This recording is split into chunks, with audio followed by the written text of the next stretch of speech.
ایک نیچرل سی دنیا پوری کے اندر معاملات ہیں کہ کچھ معاملات کے اندر بیچاری خاتون جو ہے ڈسیزن کرتے ہوئے گھبرا جاتی ہے. مجھے کہا جاتا ہے کہ یہ گواہی دینے کے اوپر جو اللہ نے ایک عورت کی گواہی یاد ہی رکھی ہے. میں کم از کم 9 سال کچہری میں رہا ہوں. آج کے دور میں مجھے اکیلی عورت کچہری جا کے دکھائے. مہذب ترین دور ہے, دکھائے مجھے. اللہ کہتے ہیں نا ساتھ لے جاؤ بیچارے کے, جس نے پیدا کیا. اللہ یعلم من خلق, اللہ کہتا ہے تمہیں میں نے پیدا کیا, میں نہیں جانتا تمہیں.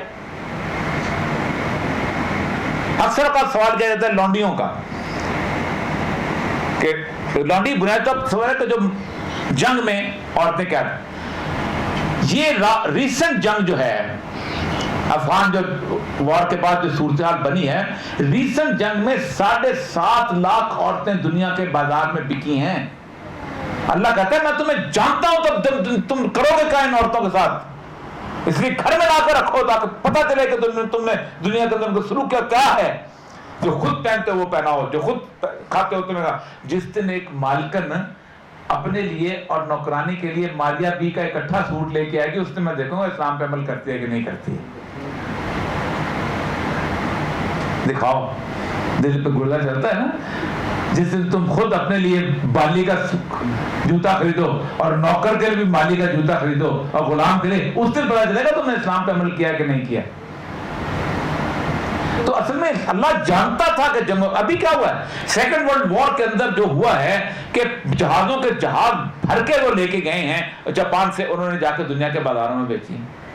1901 کا جو ٹریبیون ہے, شکاگو ٹریبیون, وہ کہتا ہے ایک آرٹیکل لیتا ہے کہ ایک بندہ وہاں گیا, خاتون گئی وہاں پر, اور اس نے وہاں پر فلپین گئی, امریکہ وہاں پر پا کے اس نے اسپینش کو سکش دے کے وہاں آباد. اس نے کہا کہ مکاتی علاقہ جو ہے, میٹرو منیلا کا مکاتی علاقہ, اس کے اندر ایک آرمی یونٹ ہے جس کا کام صرف یہ ہے کہ مندناؤ اور فلانے علاقوں کے اندر جا کے 12 سال سے 16 سال کی لڑکیوں کو لے کے آتی ہے اور فوجیوں کے لیے بازار سے جاتی ہے. اللہ کو تو پتا تھا کہ تمہاری غفلت میں یہ رکھا ہوا ہے کہ تم نے عورتوں کے ساتھ یہ غلاظت کرنی, یہ سلوک کرنا ہے. کہتا ہے نا, جنگ میں جو عورت آ جائے وہ اجتماعی ملکیت نہیں ہو سکتی, اس کو گھر میں لا کے رکھو.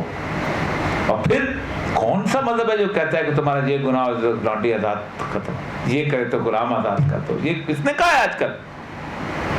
ادھر تو نوکری کرنے والا بندہ جو ہے اچھا ڈرائیور مل جائے تو اس کو دوسری جگہ نوکری نہیں کرنے دیتے ہم. تو اصل مسئلہ یہ ہے کہ بنیادی طور پر سچویشن ہماری اس طرح کی ہے کہ ہم اس فروٹس کو جو اللہ تبارک و تعالیٰ نے دین کے دیے ہیں, نہ ہم نے اس کو ایکسپیرینس کیا ہے نہ خلق. جس سٹل طریقے کے ساتھ, جس آہستگی کے ساتھ انسان کی خصلت کو جانتے ہوئے اللہ نے اور اسلام نے غلامی کو ختم کیا ہے, یہ ابھی 1800 کچھ میں تو امریکہ میں ختم ہوئی. اور جس طرح کی غلامی وہ تھی, آپ حیران ہو جاتے ہیں. صومالیہ کے ڈینجن جا کے دیکھیں, اس طرف عورتوں کے خانے ہوتے تھے, اس طرف مردوں کے ہوتے تھے, صرف بچوں کے ہوتے تھے. بچے روپ بلکتے تھے, وہ جیل میں بند ہوتے تھے, ان کو کچھ مدد نہیں کر سکتے. عورتیں خاوند کے سامنے ریپ ہوتی تھیں, کچھ نہیں ہو سکتی. بھائی کے سامنے ریپ ہوتی تھی, خاوندوں کو بھائیوں کو لا کے کوڑوں سے پیٹا جاتا تھا. اور پھر اس کے بعد جہازوں میں رکھا جاتا تھا, اور جہاز میں جس خانے میں رکھا جاتا تھا اس کی چھت 2.5 فٹ اونچی ہوتی تھی. 1 کروڑ میں سے 10 لاکھ لوگ وہاں بچتے تھے. یہ 2.5 صدی پہلے کی میں بات کر رہا ہوں. ہمارے تو گزشتہ 700-800 سال پہلے ہمیں کوئی غلامی نظر نہیں آتی. ہمیں تو حالت ہماری یہ ہے کہ ہم تو مطلب یہ ہے کہ حکومت کرنے کے لیے ہم اجودھا بائی سے شادی کر لیتے ہیں. ہم غلام نہیں بناتے اس کو, ہم اس کو ملک ہندوستان بناتے رہے. اتنے کاروباری لوگ ہیں ہم کہ جب لوگ ڈیمانڈ کرتے ہیں کہ ہم اپنی بیٹیوں کو علیحدہ پڑھانا چاہتے ہیں تو گرامر اسکول کا, بیکن ہاؤس کا لیڈیز کیمپس بن جاتا ہے, کیونکہ تم نے پیسے کمانے ہیں. لیکن اللہ کہتا ہے کہ عورت اور مرد کو علیحدہ کرو, تم نہیں بناتے ہو. یہ ہے منافقت ہماری. دوسرا جوڈیشل تمہارا سسٹم ہی غلط ہے. میں بتاؤں, اسلام میں ٹوٹل پاکستان کا جوڈیشل سسٹم اسلام سے الٹ ہے. اسلام کا سسٹم ہے انکوزیٹوریل, کہ ایک آدمی جج جو ہے تفتیش کر کے, فرانس کا سسٹم بہت ملتا ہے, پاکستان میں ایک کیس ہوا ہے صرف انکوزیٹوریل، میں بتاتا ہوں کون سا ہوا ہے. ہمارا ہے ایڈویسوریل، کہ دو لوگ آتے ہیں اور وہ ایک دوسرے کے ساتھ جھگڑتے ہیں، میں فیصلہ کرتا ہوں. اور دو لوگ میں کون ہے؟ ایک ہے بددیانت کرپٹ ایس ایچ او اور دوسرا ہے مظلوم. ایس ایچ او کی بنائی ہوئی گواہوں کی لسٹ، ایس ایچ او کی بنائی ہوئی ایف آئی آر، اس سے ایک لفظ آگے پیچھے نہیں ہوا جا سکتا. سپریم کورٹ بھی نہیں بدل سکتا اس کو، کہے گا دوبارہ ایف آئی آر لے کر دے دو، اس کو لے کو درج کر دو. قانون میں کوئی گنجائش نہیں ہے. ایڈویسوریل ہے. ایک کیس ہوا تھا میمو گیٹ، جو کیس تھا سپریم کورٹ کے پاس انکوائری کا اختیار نہیں تھا، لیکن کون سے چلے گئے تھے؟ دو لوگ، جنرل کیانی چلے گئے تھے اور ساتھ کون گئے تھے؟ احمد شجاع پاشا گئے تھے ایسے، اور ایک اور صاحب بھی گئے تھے کالا کوٹ پہن کے، نواز شریف صاحب. تو پھر کیا ہوا تھا؟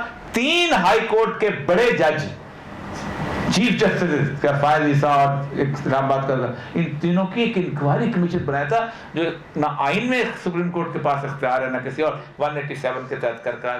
تو انکوزیٹوریل. میں نے قتل ہوتے ہوئے دیکھا ہے، تو میں آئی کین ناٹ ڈیسائیڈ کہ یہ مجھے پتا ہے، میں نہیں کہہ سکتا. اور دوسری بات یہ جو کنٹیمپٹ آف کورٹ کا لا ہے، یہ ٹوٹل اسلام کے خلاف ہے. یہ جو کنٹیمپٹ آف کورٹ کا، پتہ ہے کون کس سے آغاز کیا تھا؟ فرعون کے زمانے میں اس نے لگائے تھے جج، تو ججوں کو آ کے لوگ سناتے تھے، ظاہر بات ہے وہ لوگ بیٹھے ہوئے تھے. تو انہوں نے کہا فرعون کمال ہے، تیری بادشاہت کے لیے ہم فیصلے کرتے ہیں، لوگ ہمیں گالیاں دیتے ہیں. اس نے پھر کنٹیمپٹ آف کورٹ کا قانون ایجاد کیا تھا.